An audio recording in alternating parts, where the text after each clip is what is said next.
I've lost everything 3 times, but the time that I couldn't feed my son, and I was very, very desperate at that time.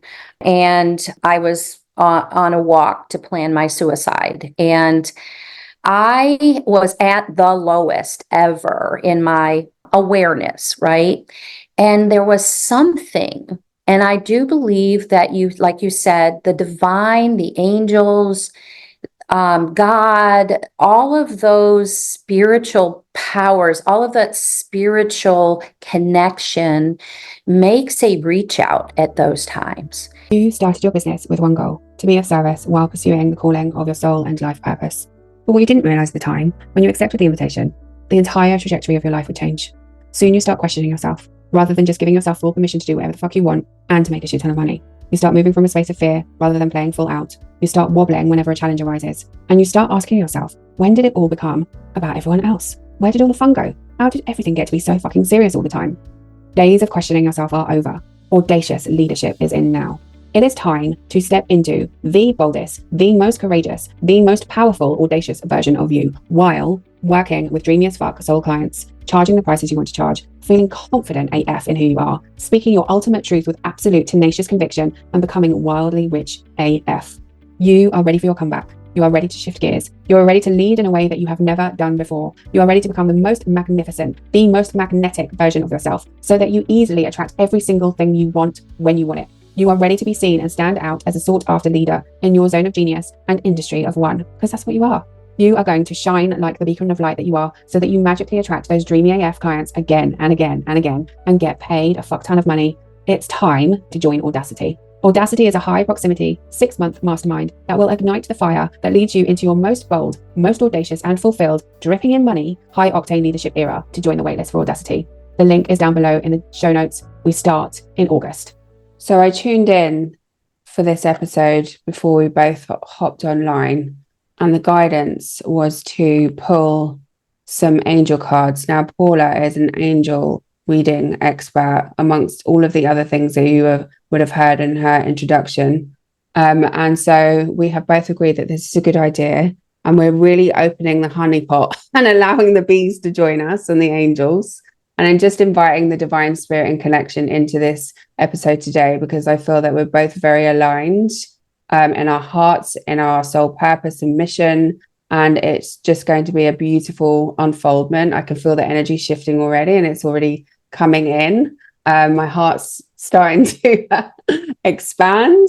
I want you to share with me and with my audience and community all about angel readings. What are they? Why are they important? And we're going to pull some cards as well. So I'd really love to learn. Yeah.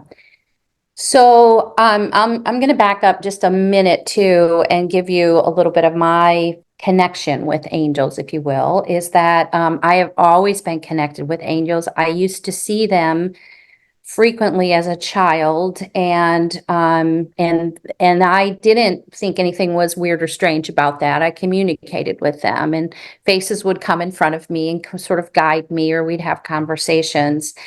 And then as I got older and I encountered more things in this 3D world we live in, this body that I live in, it became more frightening for me to talk about it, to share about it. And some other things about my relationship with angels was revealed to me, my own angelhood, being one of the angels, and this is why this happens for me. And so I've had a journey with this. I have super duper connection. They're so excited right now. And only in the last probably year, I call it, I came out of the closet with my angel and started not so much trusting it. I always used it for myself, and it was always there as a presence. I can share these amazing stories that Archangel Michael has done with and for me in my real estate business. But it's only in the last year that I'm stepping up to this. So I appreciate so much you feeling this energy and allowing me to really present on behalf of them, and they're very, very happy right now. A lot of them, as you know, they're very playful. And so and we sometimes get this idea that it's, always the prayerful, the that kind of thing, but very, very much play. And you all are all the people that are tuning in, please, if you want to connect more with angels, lighten your spirit, and just ask. I think even if we don't want to connect with angels, that's always a good piece of advice. Lighten up, have some fun, connect with joy. Absolutely. That's amazing. That's a wonderful story. It's really interesting because I actually, my soul is of the angelic realm as well. So of course we're connected, and we kind of, our worlds have joined in some way, probably in many lifetimes previous as well. So how do you feel would be the best to open this delivery or deliverance? Because it feels like it's going to be a deliverance. And I think I'd love to just invite you or ask you if you could maybe tune into the collective and perhaps offer an angelic reading for the collective and to those listeners that are going to be guided to listen to this specific episode, because there's going to be something in here, there's going to be gold in here for probably everybody that listens. So would you like to, shall I start with the cards? Do you feel we need the cards today, Paula? Well, I want to see how this works with the cards. I'm very curious. And so, but one thing that I'm being asked to share, and you will see as I channel that, my connection changes and my voice changes and things like that, much like you, when people experience you as well. So, I'm being asked right now to provide a blessing. That's what I'm being asked to do, and to offer that. I'm just going to channel. We provide you great, great blessings, and are in very, very proud and happy to be in this space. And we open up channels of abundance for you, for everyone who is listening and tuning in. Channels of abundance, blessings, and surprises are in store for you. And it is not so much that you need to seek someone to do this for you. You are blessed to ask. And please feel free to ask us. We provide you blessings. We provide you hope. We provide you love, and open up our hearts to all of the souls that are seeking us. We know you're seeking us. We know you're here. We know you, and you are held, you are known, and you are good. Beautiful. Thank you so much for sharing that. The name Jeremiah keeps coming into my awareness. Yeah. Does that mean something to you? Jeremiah is actually my key guide. Okay. Look at that. Just for everybody listening, by the way, we've never had this conversation before. So that's literally just information that's come through to me that I've just picked up on. So that's so funny. Woo! And he's present right now. I can feel him. It's a big, strong presence. Yes. That's beautiful. That message is very, very beautiful. Thank you. Okay, so these cards are the Angel Prayer Oracle cards. I haven't used them in quite some time. I'm going to do a bit of clearing on them as well, but I think that it'd be really lovely just to see how they fit in with this today. And what I'm hearing is that we're really going to be talking about, I know that you and I had a conversation about discussing identity shifts and things like that. What specifically I feel that we're going to dive into a lot more of is the nuances and the differences between abundance and lack, because most of us are, goodness. I mean, we think we know, but when we're faced with it, sometimes. Okay, let's pull a couple of cards. I'm going to pull 3. Okay, so I have, thank you. We have Archangel Metatron. So this is the card I'm going to show you. Ooh. He also shows up in 3D world as Jeremy. He takes on the name Jeremy sometimes. That Jeremiah. There you go. Yeah. Yeah. And then we have a loved one in heaven. So thank you, loved one in heaven, for drawing close at this time. So that'll be ancestors, things like that. So if you just can't really see the card. I've got the blurry screen on. And then we have peaceful warrior, Archangel Ariel. Oh, Ariel! I knew Ariel was showing up. Amazing. Hi, Ariel. Well, she's one of my key angels. So Okay, yeah, she's so very playful. We have Metatron, we have Ariel, we have Jeremiah, we have all the ancestors and galactic guides as well, actually, and Syrians. So we're joined by a family right now. How incredible is this? Woo! Okay, let's just take a few minutes.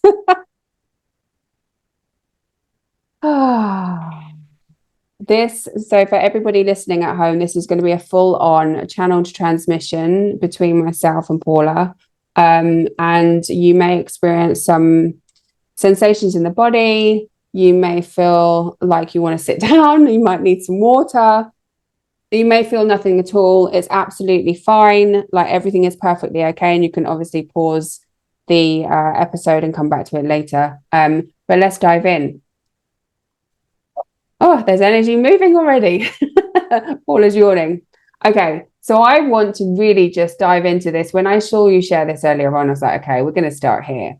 You cannot build, and we're going to invite the angels to come in and give their 2 cents worth, probably a hell of a lot more, right? You cannot build a successful business and explosive income from a lack-based identity.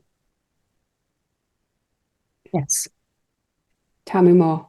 Yes. So, for my own journey, as well as the journey of my clients, we are taught to look at what's going wrong, to look at what is broken, to view, it's kind of the veil, right? It's like such a big lie. It's the lie that we live under this veil.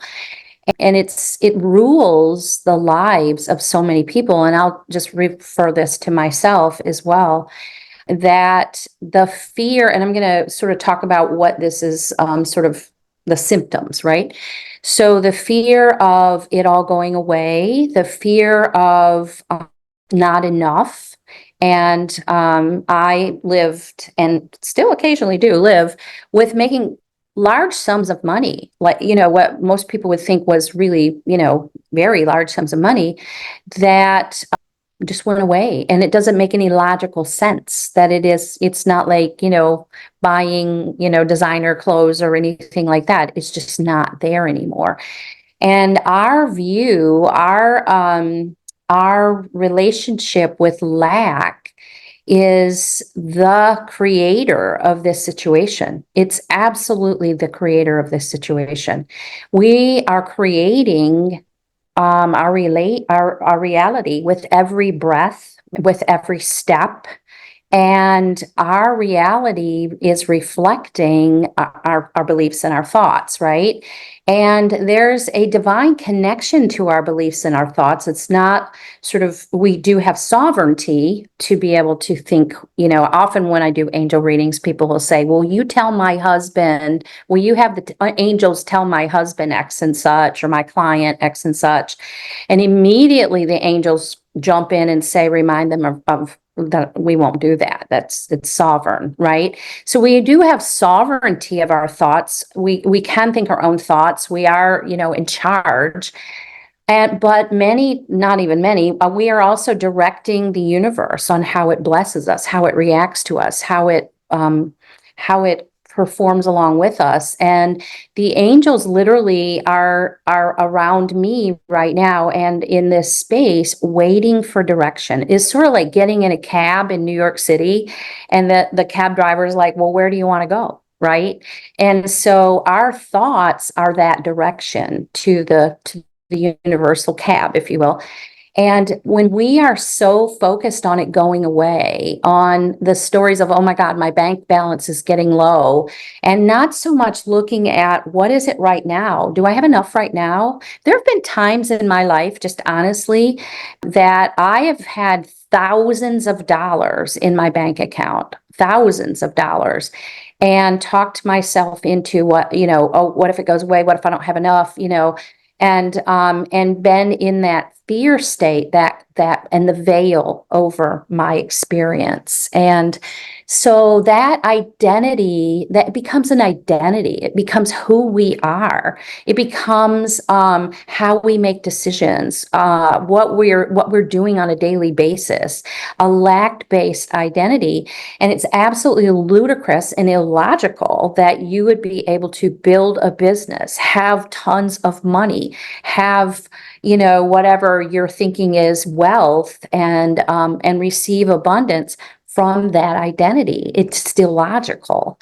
So that's what I mean by that. Yeah.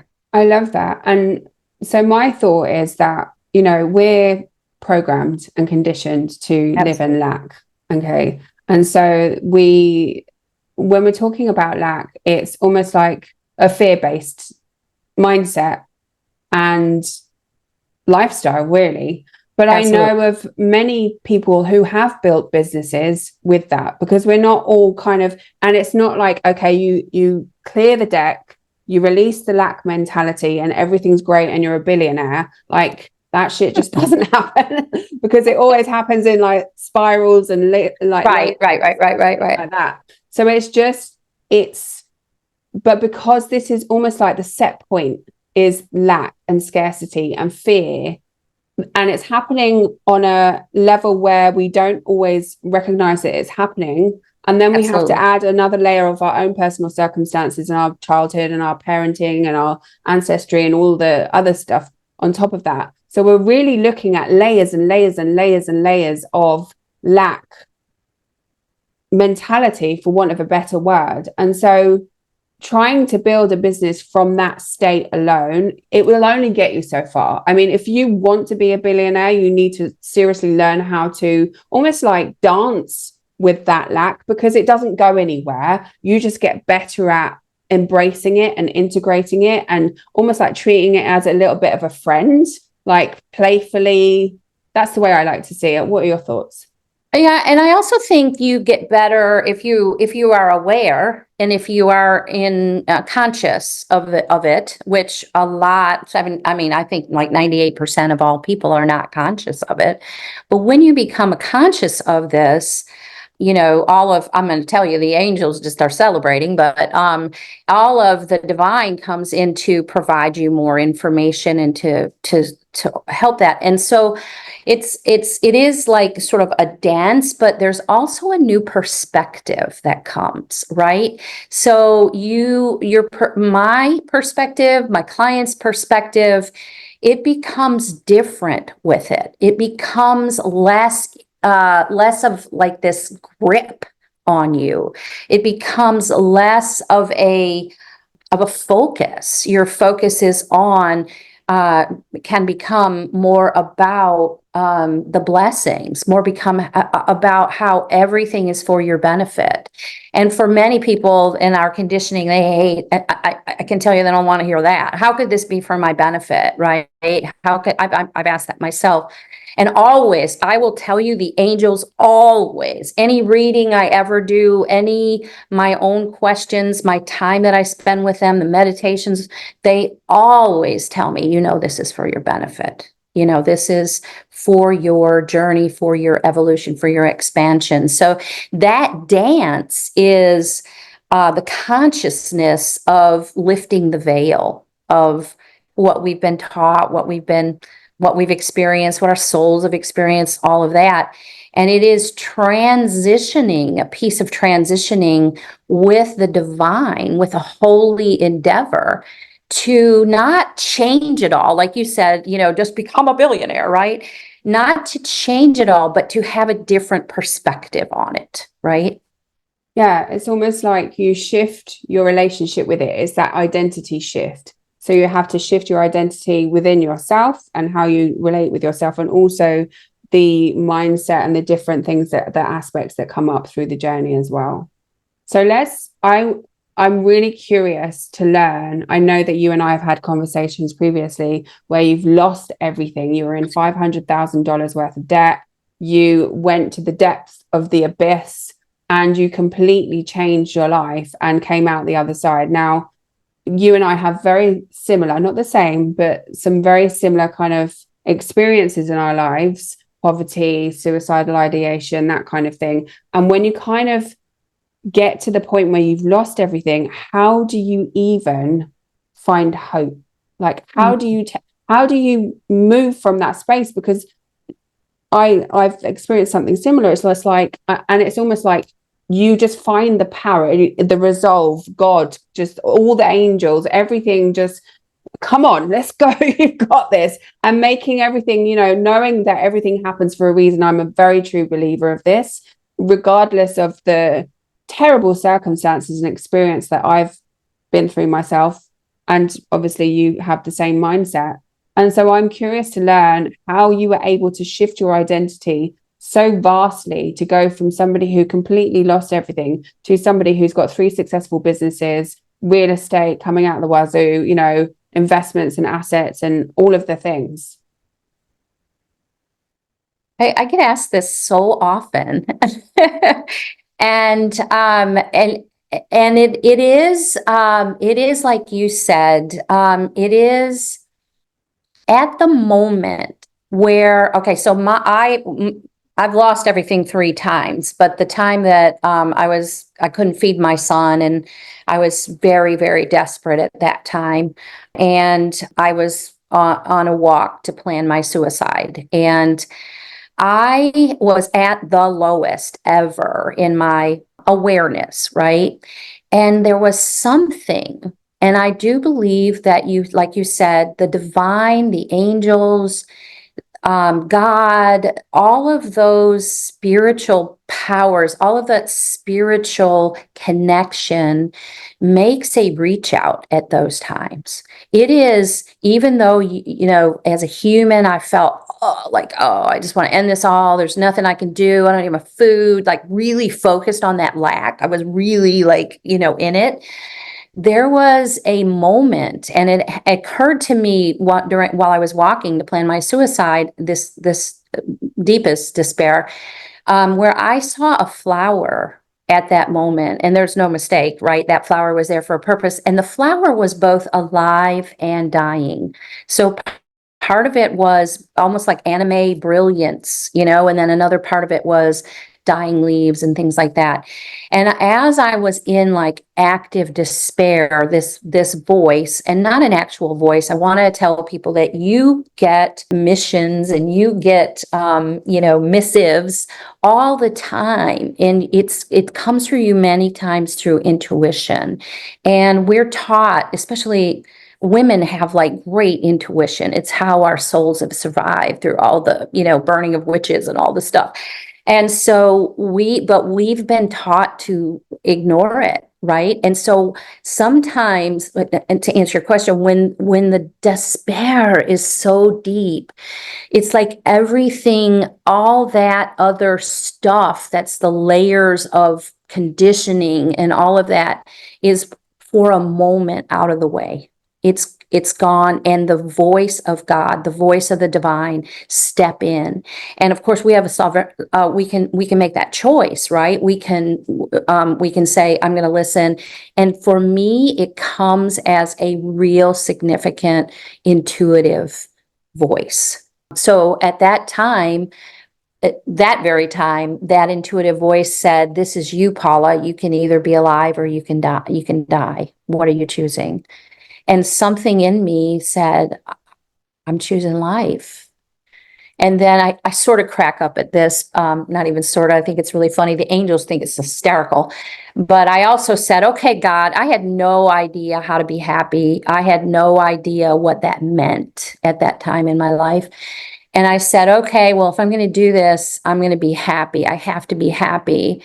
And that was my soul call. It wasn't about money. It wasn't about even feeding my son, right? It was, I want to be happy. And I give this 90 days. And if it doesn't work out in 90 days, I'm going to, leave this earth. And at that time, I actually heard roaring laughter.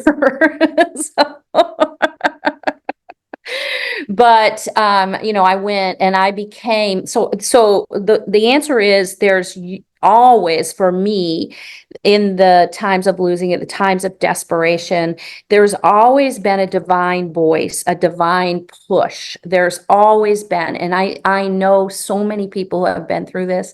I just was on a television show talking about this the other day with the host. There's that divine voice there, right? That all of us know, and then you can respond to it. And when you respond to it, it's a decision point. All right. You make a decision, and a decision doesn't mean that you go, okay, I'm going to do this for this, but I'm not going to do it. Well, maybe I won't. It is a decision. And so that decision point is what has always carried me to the next level, carried me to the next sense of learning, carried me to it's like I get excited because there's some hope there. That's what the decision created for me, is hope. Decisions create hope. And then the hope creates excitement. And then following that, the next thing that's exciting, This is how I make millions, guys. This is the clue. The next thing that's exciting, the next point of excitement, it could be going out for coffee. It could be calling somebody up. It doesn't always have to be like getting money, right? And that next point of excitement becomes the beacon for getting to where your soul and you are supposed to be. It's the absolute beacon. The other part of this is understanding, and this is probably, 500 steps down the road from being desperate, but is understanding that many times what we think is the solution and what we want is not the best for us, right? So it could be that it comes out a different way than we thought, but many times because of that, if you will trust the divine and will kind of reflect on us people that kind of are channels and can help you out, you will be so surprised of what comes, and it will be something you never even could have thought about. That's such a beautiful journey. Thank you for sharing that. And the decisions creating hope, and hope creating excitement, and then following the next thing that's exciting, and the next thing that's exciting. And it's really, to actually go to the depths and trust that, and trust the voice that you're hearing. And I really want to talk about, kind of circle back slightly to the law of divine intervention. So we've kind of brushed over it a little bit. And we all have free will, which is why you were saying at the very beginning with the angels, you have to ask, because if you don't ask, they will not intervene. This is universal law. You have to ask for the help. And I think that so many of us, we don't know how to ask for help. And so we allow ourselves to just spiral into despair, get to the depths of the depths a lot of the time, because we believe that we have to sacrifice, we have to suffer, we have to struggle before we can have everything that we want, and before we can actually ask for help. And so when we do ask for help, that's when it comes swooping in. And actually, I don't believe that we do have to sacrifice or suffer, but I think that this is conditioning that we have learned. And so we just go there and we don't ask for help because we don't want to be a burden. That's the other thing. I can do this on my own. I'm a lone wolf. I'm a strong woman. I've got this. And then I don't got this behind closed doors. It's just anything but I've got this. It's like tears, snot, all of the rest of it. And it's just you let yourself go descend. And then when you're at that space of almost like it's surrender, it really is. You take yourself down into a space of where you really cannot do anything other than ask. But we don't always want to get to that space, right? We want to know. Yeah, no. It's so much more beautiful if you'll just go ahead and surrender and ask. Exactly. Which is exactly. So you have to be aware that for anybody that is unaware of this universal law of divine intervention, if you're not receiving the things that you want, you need to ask for them. Because there is a whole team, and I'm listening, I'm taking my own advice because I find sometimes I don't ask often enough. And so there's a whole team around us, all of us, angelics ancestors, all of the things, all of the people and the beings that we called in at the beginning of the episode that are there to support us, but they will not intervene unless you ask. You have to ask. And when you do, miracles happen instantly. And that's exactly what I feel has happened for you over and over and over again. And I think it happens for all of us. Yeah, and I will say that just right now, the angels were they were saying, yeah, we might not like actively intervene, but we might kick something in front of you. They were sort of saying that, if you haven't asked, we're still here and you're still surrounded, you're still protected. And even if you don't know how to ask or you're not in the space where you feel you deserve it, that word kept coming to me, is the deserving. And I hear it so often. I even hear it from CEOs. I don't know if I deserve this. I don't know if and you would think like, in your mind, you'd think, well, you got it together. You're, whatever, but I'm just going to say this to anybody who's listening and is in a top level position that is kind of like thinking, I don't want to reach out because I should know better, or I've made this journey and whatever. Listen, you can be where you are and still not be fulfilled and feel like shit. It's still a journey, and it's okay to feel not deserving of, fulfillment or whatever it is. That I just want to say that because I do coach a lot of high performing CEOs, executive women who just sit in it because they're afraid that I look this way or I've achieved this level of success and I should know the answers, right? I should. Whereas, no, like you said, you can still get there and not undo the veil. You can still get to where you are by hard work, by pushing the rock uphill, by all those messages we got. You can still get there. It just won't be as comfortable. It won't be as easy, right? So it's okay to not be in this space all the time. And I don't know about you, but I'm not in the perfect abundant space all the time. I'm on a journey as well, and I up level. And then sometimes I even go kind of down and contract so that I can gain the energy to go up higher, right? Sometimes that's necessary. So yes, there's always that protection around, and the angels, I got on the trajectory here, but they started out by wanting you to know that you are always protected. And if you ask, it'll come faster. But many times they're kind of throwing the can in front of you or throwing something, so that you trip on it or that you get it that you could ask too. They're working to help. Yes, I love that. There's so many juicy things there that I really want to dive into. So I'm just taking it all in. This is so beautiful. And I think one of the things that I do want to say, because I've worked with, high performing mentors and coaches and consultants, there's two things that usually crop up time and time again. It's, as you said, the deservingness and the worthiness. These two things, I don't deserve it and I'm not worthy of it.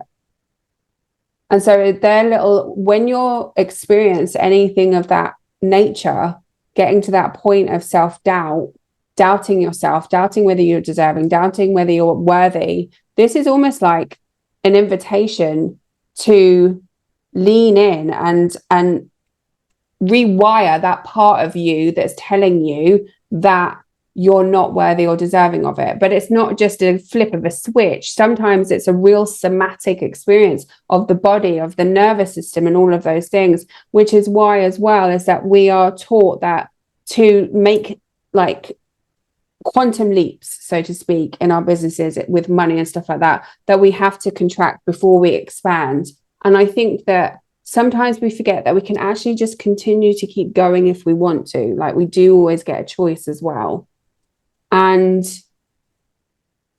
the worthiness, there's so much coming through. The worthiness and the deservingness are very common themes, and it doesn't matter whether you're earning or creating and generating $1,000 a month, 1,000 euros for anyone else that's using anything else, or 100,000. Like, different flavors and nuances and tones of these two things are going to come up: shame, blame, judgment, worthiness, deservingness. Lots of the different archetypes and how the archetypes show up. Your inner child's going to come and play. Your sassy teenager is going to come out of the woodwork, honestly. And usually when all of this is happening, it's usually you're right on time and you're on the right track. What are your thoughts on that? Or that it's all going to come up at what are you asking me my thoughts on? So when things come up to be explored, do you feel that it's almost like a checkpoint to see where you're at and see what needs to move through, and to almost like confirm that you're exactly where you need to be, and perhaps there's a little something here that needs to be addressed or to be moved through or to be worked through? But it's almost like just little checkpoints. This is where you are. These are the things you need to look at, but you're actually right exactly where you're meant to be. Because if you weren't experiencing any of that, then you're not moving forward. That's exactly right. Exactly right. All of nature is moved toward expansion. And that's why we're here, to expand God's experience, right? And so, yes, we're supposed to be expanding. And what that reminded me of is that I speak Spanish, and I've been learning the Spanish language for 10 years.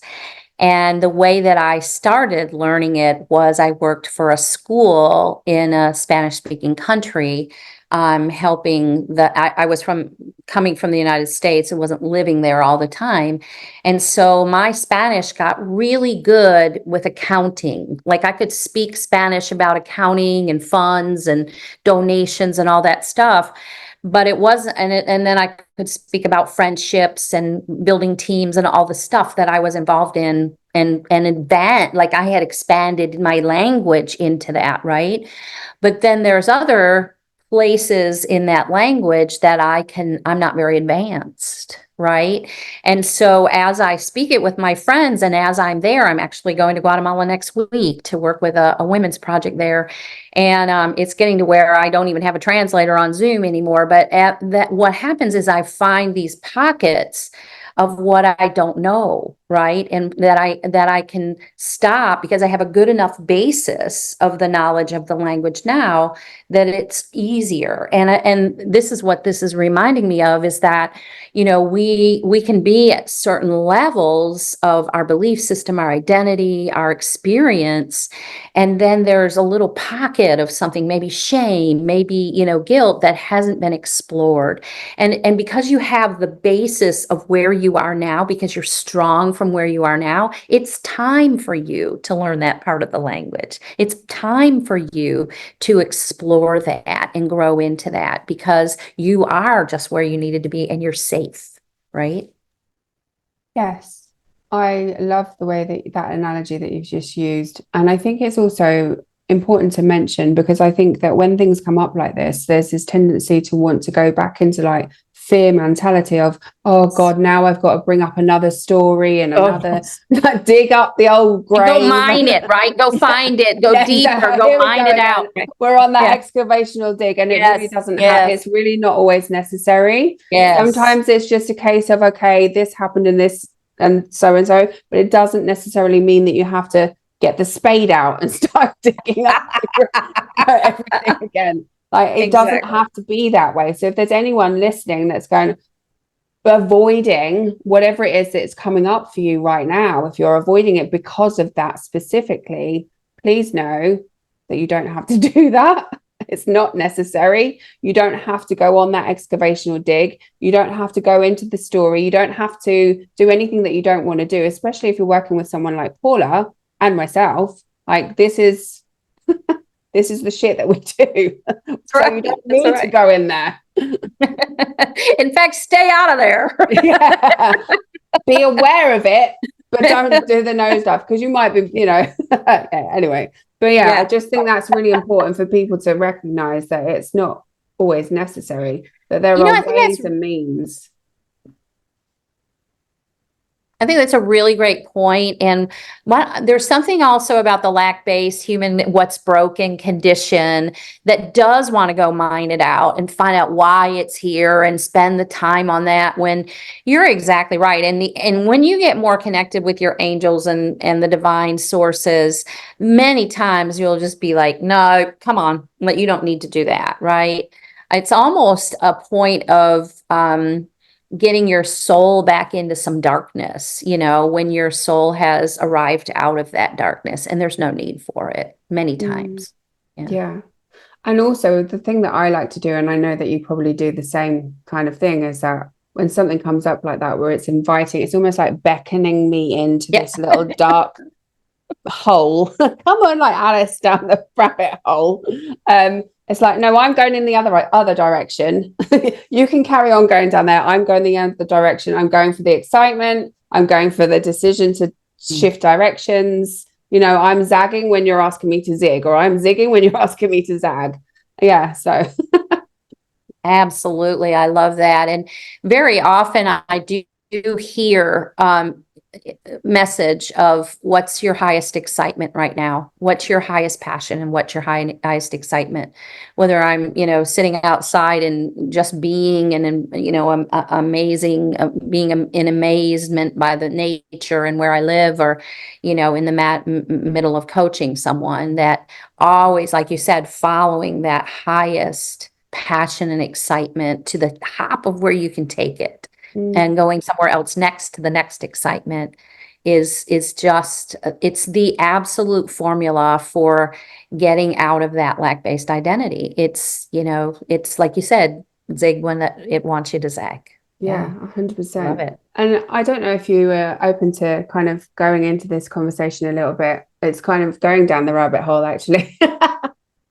But just for anybody that might be wondering, well, how do I even do that? How do I know? Because a lot of people walk around and they really don't know what excites them, what makes them happy, what brings them joy. And it could be that they've experienced some form of, childhood abuse, like you and I both have. And they've really disconnected from that part of themselves. So they don't really know what joy is. And so they might find joy and excitement, like living for the weekend and finding, like, drinking till you hit the end of the bottle, or smoking, or whatever it is. And this is absolutely no judgment, because I've been there myself.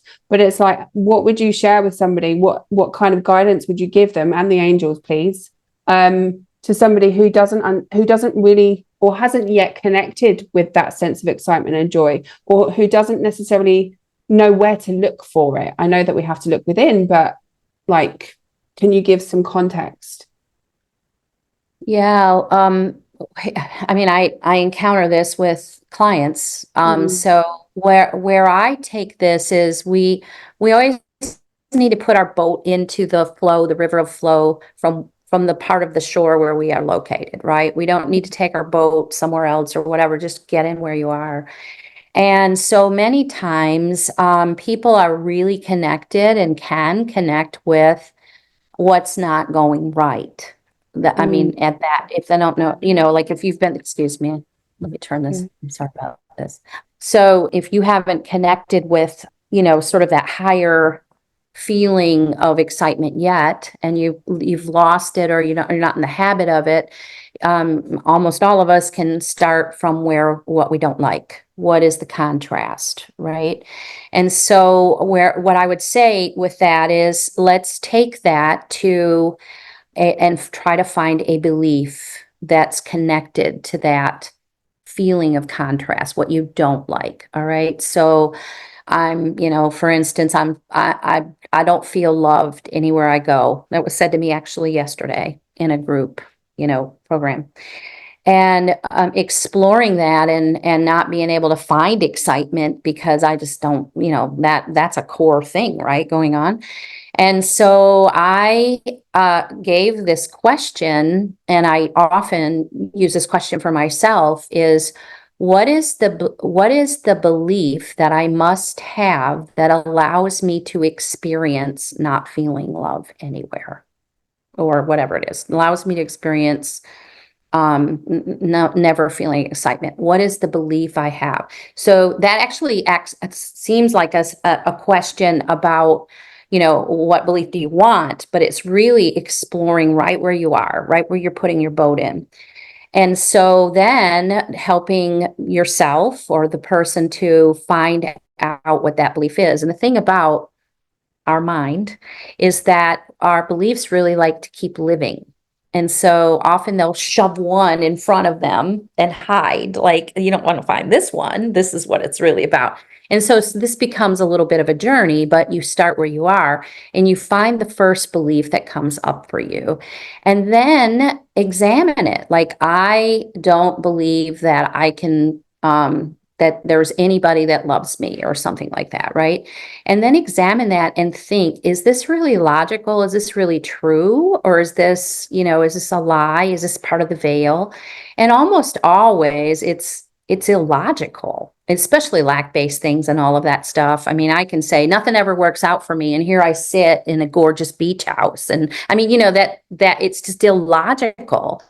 And so then when you decide that this belief doesn't have logic, it becomes easier to say, okay, well, I'm just going to unplug this because it's nonsensical. It's not serving me. And then the next step is to bring in a new equation, because that's the first equation. The second equation is to examine what is the new belief that does serve you, that you want to plug in. And it should be an exciting belief. When you unplug that belief and go plug into something else, it should be exciting, right? So this woman came up with, which the angels were telling me right away, but go love yourself, right? Learn to love yourself and, all that. And she said, well, I can go do things for myself and love myself and find, fulfillment and those kind of things. And then it was like, okay, is that exciting to you? Do you want to unplug this belief and replug in this new equation? And she was, yes, that does feel hopeful and exciting for me, right? And then I said, okay, so what's the next action? What's the next thing you can do that acts out this excitement? It can be a little tiny thing. And she said, I'm just going to go buy myself some coffee. That really excites me because I really like coffee. And that fulfillment, that moment of the spark, right? That's divine spark. That, that's coming from somewhere else, right? But that becomes the next thing she can ask herself. Well, what else is really exciting that'll fulfill me? And it becomes a beacon. That's what I mean by that. So what I would say for and there's many, different people need different things. So this is one solution that I, use quite frequently. And please, if it's not speaking to you or whatever, that's okay too, right? But I start where what their beliefs are, and then work to find out how they're illogical, because most of our stories and lies and the veil doesn't have a lot of logic to it. It doesn't make sense when you really break it down. And then unplugging it, like literally in your mind's eye, unplug that. And then what are we going to plug in next for your brain? And then, go in excitement. Because when you start acting on a new belief, a belief is really a thought you just keep thinking. So when you start acting on it, it grounds it. It grounds it in your brain, and then it becomes more likely to become more of you. And the excitement piece is the divine piece. Hopefully that's helpful. That's very helpful. I hope everybody had a piece of paper and a pen there, and you need to come back to this because it's very helpful. Yeah. Right. But it takes work, right? It's not the excavational dig, but it's a moment of self-inquiry and being willing to actually sit with yourself. You have to be willing to sit with yourself. You have to be willing to get curious to really understand, okay, what's at the very forefront of this and what's the polar opposite of this, and it's just it's simple in its simplicity versus, okay, where did this belief start from? What age was it? What happened to you? And why did it come when at the age? Yeah, and exactly. What did my mom believe? And Yeah. Well, the other part of this that I highly recommend is that we can get ourselves in our nervous system into disorganization over this type of stuff. And so just don't spend more than 15 minutes on this. Just be simple. Just give it 15 minutes and go on about your, your existence, right? You don't have to get yourself into, oh no. And if you, many times, if you're in this for a long time, like doing this exploration, what are the beliefs? And, you can start to really get back into that lack-based mentality, focusing it on yourself. I'm no good. I'm not worthy. This is why things don't work. And it becomes this self-deprecating experience. And this is not what we want this to be about: excitement, divine spark, right? And so if you stay in this too long, it tends to get into the wiring of the negativity of the problem more. So I would say, on top of, this very simple equation, is also give it simple amounts of time. Get out of your head. Get out of your head. Well, the brain does require almost like logical steps. It likes boundaries, it likes time frames, it works to that kind of intellect. So that really is helpful, because you can put the timer on, you can do whatever you need to do, but make it short and sweet and simple. It doesn't have to be overcomplicated, and actually you can achieve so much in a very short space of time, and you can shift so much, like almost immediately. And I'm sure that your clients, once they start practicing that, they actually don't need the piece of paper and a pen. They can just, like, I know for me personally, I like to use my voice and flip the, rewire the brain just verbally. So it tends to work very quickly. So yeah, I love that. Thank you for sharing that. That is really, really helpful. I know people are going to be coming back to this episode to take notes, and please do. Beautiful. Yes, this is the purpose, right? Yeah, exactly. Oh, okay. So I have a presence to the right of me, and I'm curious. Okay, so I'm just hearing it's here to just stand by me, is what I'm hearing. I'm wondering if there's anything further that you'd like to share about how you support women. I know that you spoke briefly about your work in Guatemala, and I'm really super fascinated about that, because that was one of the things that really drew me to you, because I was actually receiving messages about Guatemala before I actually found you. We by the way, we connected on Facebook. Yeah, I know. Wow. Yeah. So we've connected on Facebook, and then I learned of your work out there, and I was just like, okay, this woman is just a badass. So yeah, tell us more about this, because it's really beautiful, and yes, just so mission based and heart based, and yeah, I'd really love to learn more. Yeah. So thank you. Yeah, so I work with a project called Nehemiah International Foundation, and that project basically funds women coming out of poverty by developing their own business. And in Guatemala and many places around the world, women are not as educated as men. They're not seen as valuable except in the household. Many times women in that country will have many children because of the religious beliefs and the beliefs about contraception, and not be educated, and getting a job in Guatemala, like working for a company, is like almost like a caste system, where if you don't have this amount of education, you cannot work there no matter what, right? And so what happens is, particularly indigenous people and people that grow up in poverty, there's only free education until the 3rd grade there. And if you can't afford it, you don't go on, and which keeps you in this caste, right, of uneducated. And then you also your family would most likely, for women, say, well, we're going to send the boys because we can only afford 1 or 2, and you stay here, So many women have a lot of children, start bearing children early because marriage is the thing. Go get married, go do this.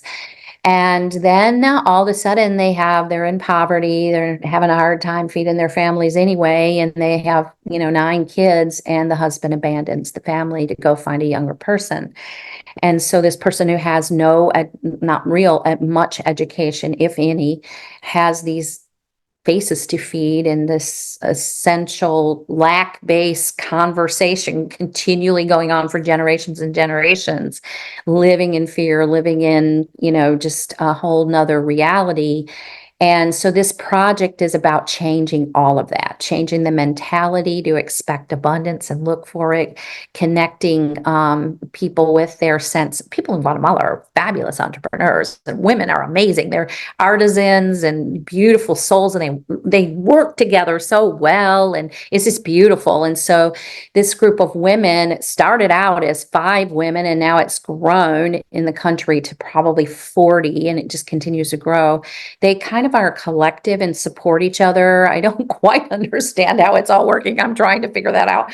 But they are all growing their own businesses, and they actually teach their skills now. We're helping them teach their skills back in the United States and around the world. So you could learn how to weave from them. You could learn how to do the jewelry making and those kind of things from them.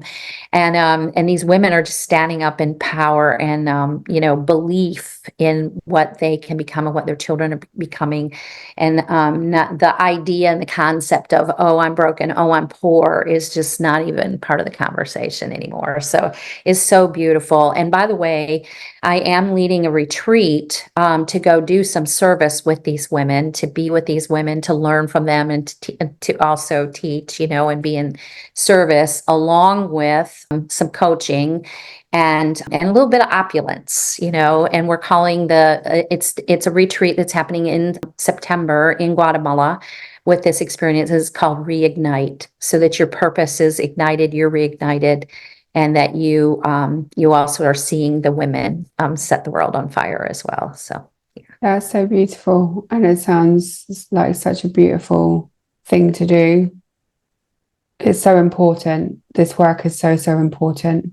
And I can feel like your heart, or even my heart as well, like just as you're speaking about it, I can just see this blooming and blossoming, and just you come alive as you speak about this work. And that's what it's really about as well, isn't it? It's almost like imparting that aliveness and that wisdom, and that just breathing life into things that may not necessarily have felt a lot of abundance, opulence, as you said. There's very lack. That's really beautiful. Thank you for your and it's generations of people that it's expect to be in lack, and so changing that whole mindset is just amazing. Yeah. Thank you for sharing. You're welcome. Thank you for that. So if anyone wants to join Paula and I've just volunteered myself. Yes. It's a lot of energy to clean there. Of course. Yeah. Oh, this has been such a beautiful conversation. Brilliant. So yes, so working with me, I would love to talk with you. I specifically utilize my divine connections to help women in particular, but I do also work with men who are generally CEOs and people that are growing their business and looking to increase the wealth and abundance while also being fulfilled. This isn't just about strategy and, pushing the rock and figuring that out. There's plenty of places you can go to do that. I know strategy and I can help you with that, but it's really about being fulfilled and your wealth being about your soul as well as your bank account, right? But I'm going to help you look at what your identity is right now. What identity are you carrying around with you? What belief systems are you carrying around with you? Some people call them blocks. I don't look at it that way, but a lot of people call it blocks. And then I'm going to help you, go through it and be someone else very quickly. That's the kind of work I do. It's life changing. It's belief changing. It's a new identity, and it's taking control of and not waiting for it to happen somewhere else or reacting to who's pissing you off and all of that, but taking charge of your thoughts and your beliefs and your life and becoming who you want to be. And you can change this in a moment. It doesn't need to take 40 years, although that took me almost 40 years to figure out, but I'm going to teach you quickly. So, Well, so that's was my your work. learning. wasn't it? That was your learning to get to this point. It's like you did all the hard graft so that you can help your clients like literally leap within a very short amount of time. Yes. Well, and of course, that work goes into group work where we work specifically on beliefs and rewiring and, those kind of things. But that's the core of my work. Beautiful. Thank you for sharing all of that. We should really close down this session, I was going to say, transmission episode, with a message from the angels. Maybe pull another card, and then obviously in deep gratitude for everything that's come through and for our divine time together, which has been beautiful. Yes. So I'd love to hear if there's anything that wants to be spoken into as we finalize. Ariel actually and Archangel Michael are standing present and wish you to know, sometimes it takes me a minute to translate, but wish you to know that you have received significant blessings during this time together, and that the channels that we began with opening are now fully open to you. And you are in a presence and an ability and I want to say mode, I'm not translating this well, but a mode of divine grace. There's divine grace that is being bestowed upon each and every one of you right now.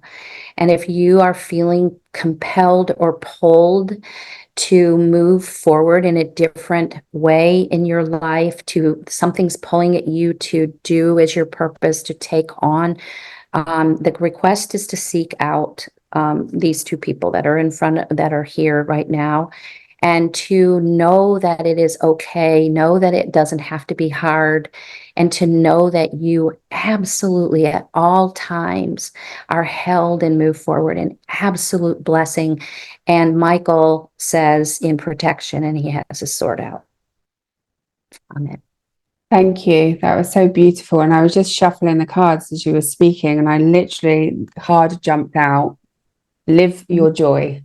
So beautiful. Thank That's you. That's amazing. I love it. So thank you, angels, for being present, for coming through so clearly, and for Paula doing a wonderful job in the translation. I know it's not always easy to listen, translate, and have it make sense. There's a human in between. Telepathically and as well in another language. So sometimes I have to, and then they love to tell me that I got it wrong. Well, no, that's and they think it's funny. Well, human. Yeah, exactly. And human. and never is it with any shame. It's just, in fun. So yeah, of course. Thank you so much. And we'll see you very soon.